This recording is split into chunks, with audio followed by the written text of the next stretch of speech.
Iran जंग और आबनाए Hormuz की बंदिश से आलमी मईशत पर मुसलसल दबाव है।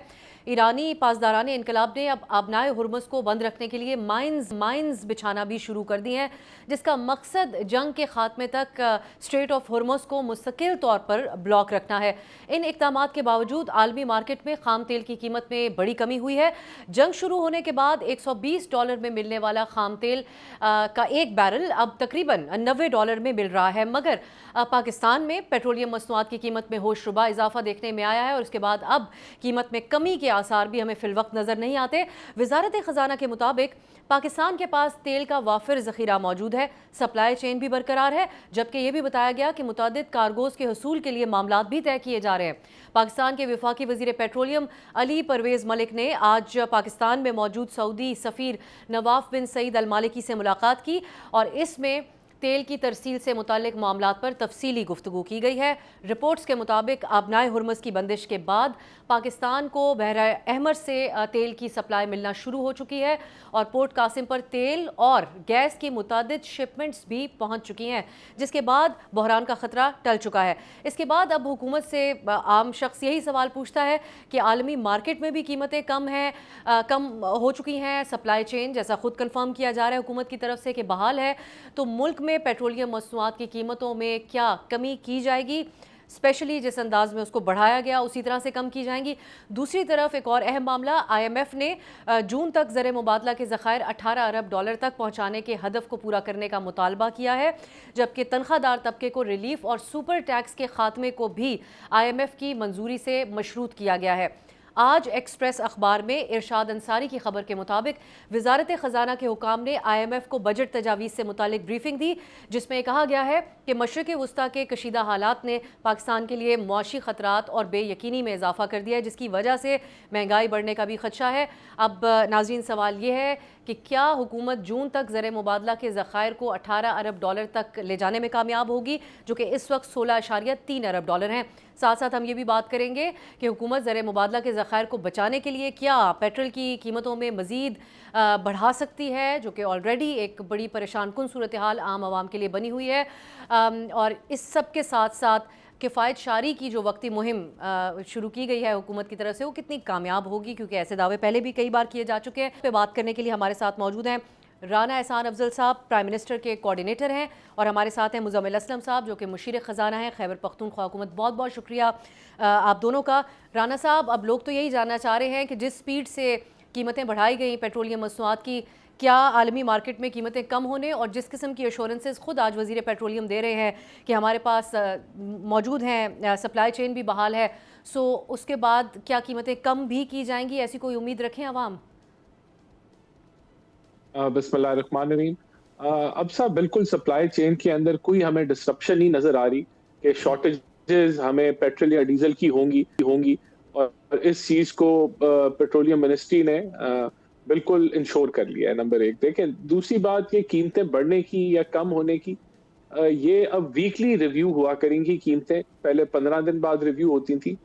तो जो भी प्लाट्स की एवरेज होती है, जो आपकी इंटरनेशनल मार्केट में होती है, उसके मुताबिक कीमतें रिवाइज होती हैं। जब हमने लास्ट रिवीजन की थी तो उस वक्त आलमी मंडी के अंदर तकरीबन $88-90 का क्रूड चल रहा था और अभी भी उसी रेंज में चल रहा है। तो मेरा नहीं ख्याल कि इस हफ्ता, ये जो एंड होगा हफ्ता, जो 15 तारीख को जो है, ये कोई कीमतें डाउनवर्ड रिवीजन तो नहीं होगी, लेकिन बढ़ने के भी इम्कानात नहीं है कि कीमतों को बढ़ाया जाएगा। और बिल्कुल जब 90 से नीचे ये जाता है और 80 पे जाता है या मजीद कमी होती है, तो जो भी हर हफ्ते एवरेज प्लाट्स है उसके मुताबिक कीमतें रिवाइज होती हैं। और इसमें ये नहीं है कि हम कोई ये बढ़ाने के लिए अलग फार्मूला और घटाने के लिए अलग फार्मूला, वही फार्मूला है। और हर हफ्ते प्राइसेस इंटरनेशनल कीमतों के मुताबिक के साथ रिवाइज होंगी। मुजम्मिल साहब, इस वीकली रिव्यू से क्या उम्मीद रखी जाए? एक आम आदमी क्या किस तरीके से इसको देखे? आलमी मार्केट के मुताबिक कम भी की जाएंगी कीमतें, या जिस अंदाज में हमारे यहाँ अगर एक बार कीमतें बढ़ जाएं तो उसमें बहुत वक्त लगता है उसको दोबारा उस लेवल पे बैलेंस होने में? देखिए, ये तो डिपेंड करता है हुकूमत की अपनी विल पे। ये मार्केट की तो विल है नहीं इसमें। मैं एग्जांपल देता हूँ आपको। पिछले साल जब $60, $55, $60 और $65 तेल की कीमतें हुई, तो उस वक्त जो है 70 रुपए पेट्रोलियम लेवी थी। तो एकदम ऐलान हुआ कि इसको हम 88 रुपीस कर रहे हैं, 78 रुपीस कर रहे हैं, और वो 8 रुपए जो है हम पेट्रोल की कीमत सस्ती नहीं होने देंगे।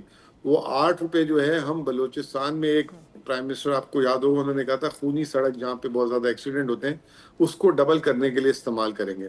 और ये जो है मौका है, आलमी मार्केट में तेल की कीमतें नीचे आई हैं तो वो जो है आवाम पे बोझ नहीं पड़ेगा क्योंकि वो कीमतें बरकरार रहेंगी। तो अगर ये माजी करीब में देखें तो ये हुकूमत ने किया है, और पिछले 3 सालों में पेट्रोलियम लेवी को 20 रुपए से बढ़ाकर अब तो 105 रुपए हो गया। लास्ट 1 मार्च को वो 85 रुपीज था। तो वो अगर विल अगर हुकूमत की और नीयत सही होगी तो फिर अगर आलमी मार्केट में नीचे होगी तो बिल्कुल नीचे हो सकती हैं। लेकिन अभी तक ये जो ट्रैक रिकॉर्ड है 4 साल का, उसमें जब नीचे कीमतें आई आलमी मार्केट में तो इन्होंने सबसे पहले अपने टैक्सेस की शरह में इजाफा करते गए। और उसकी वजह आपको पता है कि आईएमएफ के हदफ, आईएमएफ के टारगेट जो है ये एग्री सख्त से सख्त कर लेते हैं, और जब वो पूरे नहीं कर पाते तो फिर कहते हैं कि हम पेट्रोल की लेवी बढ़ा देते हैं और कभी क्लाइमेट लेवी लगा देते हैं। तो वो सूरत हाल रहती है, और अभी आगे भी यही सूरत हाल अगर मईशत की रहती है, स्लो डाउन रहता है, रेवेन्यू शॉर्टफॉल होता है, तो फिर ये आसान रास्ता है, इसको अडॉप्ट कर लेंगे ये वापस। राना साहब, यही ऑप्टिमिज्म की तरफ किस तरीके से आवाम जाए जब आईएमएफ से किए हुए वादे भी ऐसे होते हैं जिनका ग्राउंड रियलिटी से कोई ताल्लुक नहीं? क्योंकि अगर अभी फॉरेन पॉलिसी के हवाले से हम बात करें, एक अनसर्टेनिटी है ना सिर्फ पाकिस्तान में, ख़ित्ते में, मशरिक़ वुस्ता में, कि कल सूरत हाल किस तरफ जाएगी किसी को मालूम नहीं है। सो हमने आईएमएफ से जो वादा किया है कि जून तक ज़र मुबादला के ज़खायर को $18 अरब तक लेकर जाएंगे, वो फिर इसी तरह कीमतें बढ़ाकर ही उसको मैनेज किया जाएगा, या किस तरीके से हुकूमत करेगी इसको? नहीं, देखें, इसमें तो बड़ा क्लियर कट गवर्नमेंट ने पीडीएल नहीं बढ़ाया। गवर्नमेंट ने पीडीएल को इस दफा एडजस्ट किया है कि पेट्रोल में बढ़ा है तो डीजल में कम भी हुआ है। तो अभी हमारा कोई जो है इरादा नहीं है कि पीडीएल या कोई मजीद टैक्स जो है पेट्रोलियम में लगेगा। तो अब इसका ये मतलब है कि अगर आलमी मंडी में एवरेज प्लाट्स की कीमतें नीचे आती हैं, जो पिछला इंक्रीज है उससे नीचे आती हैं, तो फिर ये कमी जो है आवाम के को मुंतकिल कर दी जाएगी। उतनी ही तेजी से की जाएगी जितनी तेजी से ये बढ़ाई गई हैं। जिस तरह आलमी मंडी में कीमतें बढ़ी हैं तो उतनी ही तेजी से ये नीचे भी आएगा। और ये हमारा कोई इरादा नहीं है कि इसको हम आवाम तक ये रिलीफ जब ये नीचे आती हैं तेल की कीमतें हम ना पहुंचाएं। तो ये मैं क्लियर करना चाहता हूँ। दूसरा बात ये है कि आपके एक्सटर्नल साइड पे जो आईएमएफ का टारगेट है उसको मीट करने के लिए फाइनेंस मिनिस्ट्री काम कर रही है, और हम पुरुमीद हैं कि हम इस टारगेट को मीट जरूर कर लेंगे। और इसके ऊपर दीगर जो रिसोर्सेज हैं और दीगर जो सोर्सेज हैं उनके ऊपर काम जारी है, और हम नहीं समझते कि कोई ऐसा खतरा मौजूद है कि हम इस टारगेट को अचीव नहीं कर पाएंगे। और फिर किन चीज़ों पे हम इन्हिसार कर रहे हैं दूसरे सोर्सेज पे राना साहब? देखिए, तो फाइनेंस मिनिस्ट्री दीगर चीज़ों के ऊपर काम कर रही है। जिस तरह आपने सुना होगा कि सऊदी गवर्नमेंट से भी बातचीत चल रही है, और भी दीगर एरियाज हैं जिस पे काम चल रहा है। तो we are working on it, और इसका प्लान जल्द फाइनेंस मिनिस्ट्री फिर अनाउंस करेगी जब ये चीज़ें अरेंज हो जाएंगी। सब्सक्राइब करें और बेल दबाएं ताकि कोई खबर रह न जाए।